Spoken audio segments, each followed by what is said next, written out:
Урматтуу Москвада эмгектенген мекендештер, сиздерге границага кирди-чыкты жасоо зарылчылыгы жаралса, анда биз сиздер үчүн кызмат кылабыз. Күн сайын Казакстанга жолго чыгабыз. Барып келүү убактысы 1,5 күн. Сиздерди тейлөө үчүн стажы жогору айдоочулар 7 орундуу ыңгайлуу Альфард унаалар даяр. Унада Wi-Fi сыналгы бар. Кол телефондорду кубаттоо үчүн шарттар каралган. Мындан сырткары жолго чыгаар алдында кара тизмеде бар жок экениңизди акысыз текшерип беребиз. Анан да границада жаралган көйгөйлөргө жардам колун сунабыз. Шашылып калыңыз. Байланыш үчүн телефондорубуз 8 968 402 42 72. Биздин дарек метро проспект Мира. Киевде казакстандыктар Украинадагы эң чоң боз үйдү тигип баштады. Украинанын борбору Киев шаарында Украинадагы эң чоң боз үй тигилип баштады. Бул тууралуу Украинанын жергиликтүү басылмалары жазып чыгышты. Маалыматка ылайык, тигилип жаткан боз үйдүн аянты 63,6 чарчы метрди түзөт. Боз үй Шевченко паркында казакстандык ишкерлер менен ыктыярчылардын каражатына орнотулуп жатат. Киевде тигилип жаткан боз үй Украинанын бардык шаарларынын ичинен эң чоң боз үй болот. Ал 16 канаттан турат. Боз үйдүн расмий ачылышы ишемби күнү болжол менен саат 14:00 болот деген ыктыярчылардын бири. Бул Украинадагы экинчи бузулбас боз үй. Биринчиси өткөн аптада Киев облусунун Буча шаарында пайда болгон. Жалпысынан казакстандыктар 6 боз үй тапшырышкан. Аларды Черкассы, Одесса жана Харьковто орнотуу пландаштырылууда. Боз үйлөр электр жарыгы өчүрүлгөндө украиндер үчүн жылытуучу жай болуп калат. Булак супер кежи. Блогер Улукбек Карыбек уулу 4 сааттан ашуун сурак берип чыкканын айтты. Ал кечээ 11 январда Ысык Ата райондук ички иштер башкармалыгына саат 16:00 суракка чакырылганын билдирген. Мен сурактан чыктым. Ысык Ата райондук ички иштер башкармалыгына сурак бердим. Саат 16:00 киргем. Дээрлик 4,5 саат сурак бердим. Чакырылган себебин толук айта албайм. Бары жакшы. Эч кандай кысым, укугум одоно бузулган жок. Бир материал боюнча менин үстүмөн арыз түшүптүр. Тергөөчүлөр өз ишин кылып жатышат. Тергөө уланат экен, деди ал. Булак Серепкежи. Кабулда жанкечти министрликтин жанынан өзүн жардырып жиберди. 21 адам каза болду.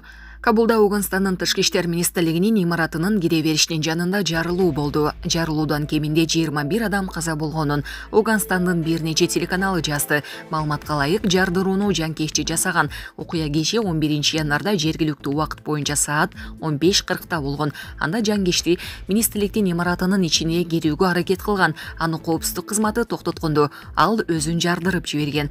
Жардыруудан 21 адам, анын ичинде өлкөнүн тышкы иштер министрлигинин жана Маданият министрлигинин кызматкерлери каза болгон. Маалымат каражаттары дагы 3 талип өлгөнүн кабарлашты. Булак Суперкежи. Новосибирсктеги Кыргызстандын башкы консулу кызматынан бошотулду. Бүгүн 12 январда Орусиянын Новосибирск шаарындагы Кыргызстандын башкы консулу Калдарали Маматалиев кызматынан бошотулду. Тиешелүү жарлыкка президент Садыр Жапаров кол койгон. Жарлыкка ылайык Калдарали Маматалиев Орусиянын Алтай республикасынын Алтай крайынын Кемеров, Новосибирск, Омск жана Томск облустарынын аймактарын камтыган консулдук округу менен Новосибирск шаарындагы Кыргызстандын башкы консулу кызматынан бошотулду деп жазылган маалыматта. Президенттин администрациясынан билдиришкендей, аталган кызматка Айбек Айдарбеков дайындалды. Булак Суперкежи.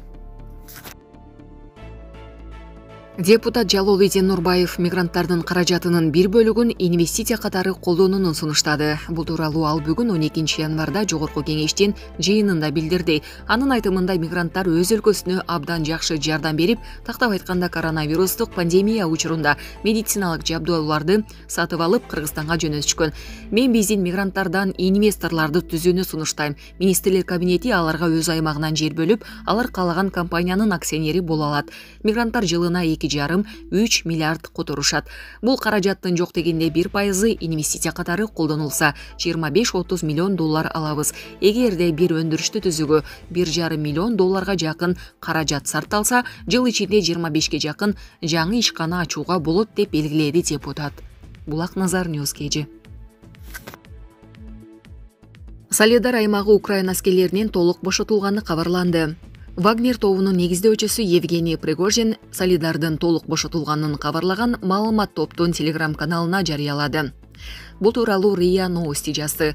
Солидар аймагынын Украина аскерлеринен толук бошотулганын жана тазаланганын дагы бир жолу ырастайм деген Пригожин. Бизнесмендин айтымында жай тургундар шаардан көчүрүлгөн. Ошондой эле өткөн суткада РФ куралдуу күчтөрү Солидар районундагы Подгородный айылын өз көзөмөлүнө алгандыгы айтылды. Солидар Украина үчүн стратегиялык мааниге ээ шаар. Ал Артемовск, Северск коргонуу линиясынын борборунда жайгашкан. Бул жерде украиналык аскерлер кубаттуу коргонуу чептерин тургузушкан. Солидарды бошотуу Артемовск менен Северскинин жолун кесүүгө, ошондой эле Артемовскинин түнүк тарабын ээлөөгө мүмкүндүк берет. 24 февралдан бери Украинада атайын аскердик операция жүрүп жатат. Владимир Путин муну Донбассты бошотуу жана Россиянын коопсуздугун кепилдеген шарттарды түзүү деп атады. Булак Спутник кежи.